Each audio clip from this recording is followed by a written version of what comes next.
Why is it so important for the LGBTQI plus community to include sexual identity messaging in children's content, whether it's education or whether it's entertainment?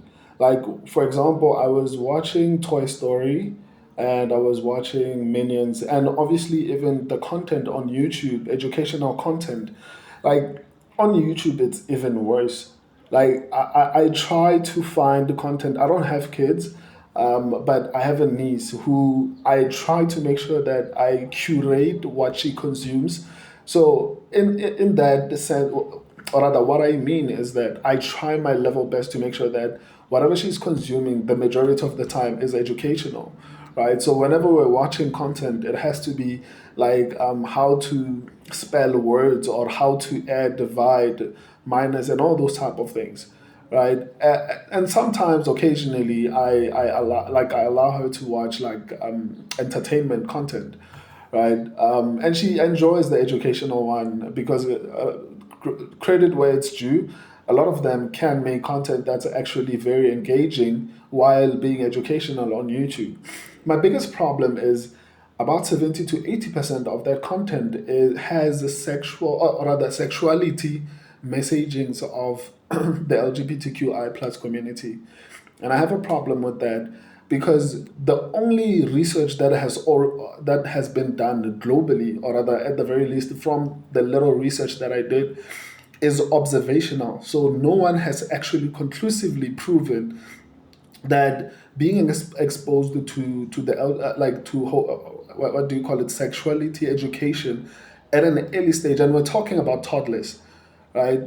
I'm of the view that if you feel like someone is born like that, then you should allow them to develop into who they are, and as opposed to actually push them in that particular direction. Because imagine if, for example, I'm a guy who was shy. Let's not even imagine it. I was like that when I was younger.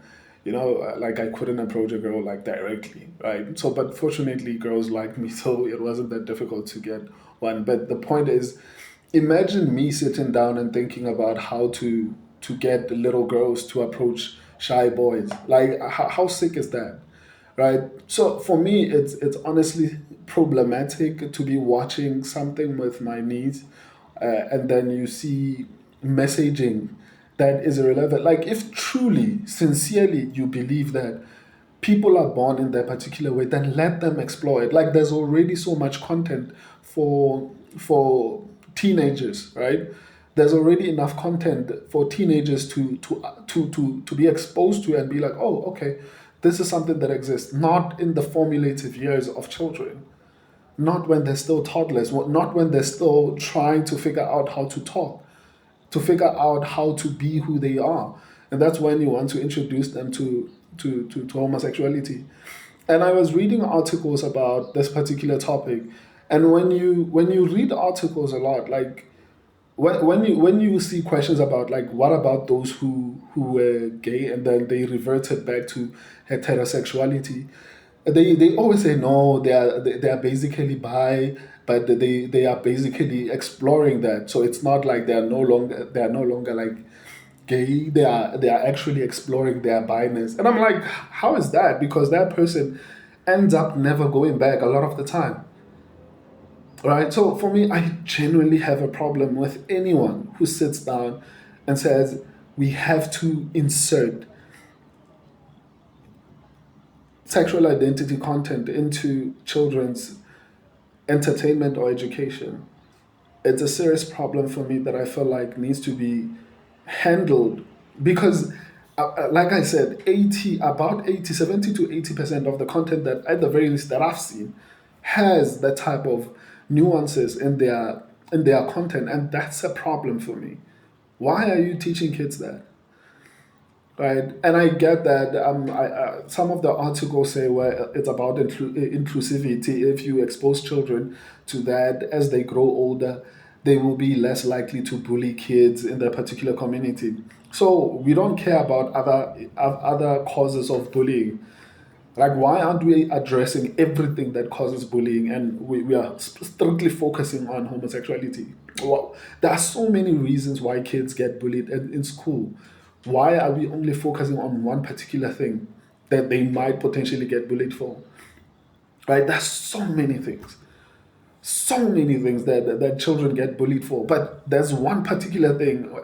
When it comes to homosexuality, it has to be an important aspect. And these are very reasonable answers. Like, no, we are trying to make sure that if a child is exposed to this for an extended period of time, then it'll prevent like other kids from bullying them. That's reasonable. Then why are we only doing it for homosexual kids? Like there are other kids who have other different what do you call it, issues that could be addressed through media and entertainment, that could decrease the bullying that's happening around the world. Like for me, it's not good enough reasons, especially when you realize that no concrete what scientific research has actually been done.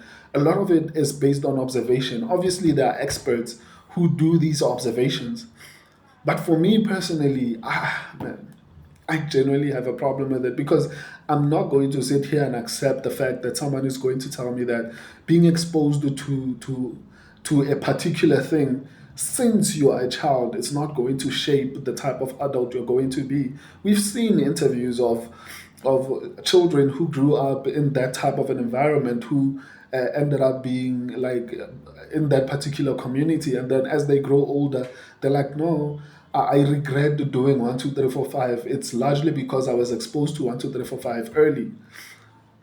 And then when you speak about these type of things, you get cancelled and all those type of things. And for me, I don't want my content to be meaningless. Right? I don't want my content to be meaningless, and this is something that actually bothers me. Right? The same way a creep would bother me. Like anyone who thinks about children's sexuality is sick, in my opinion. It's sick. Like you can edit all you want in adult entertainment, but the moment you start to add it to children's entertainment is honestly disgusting.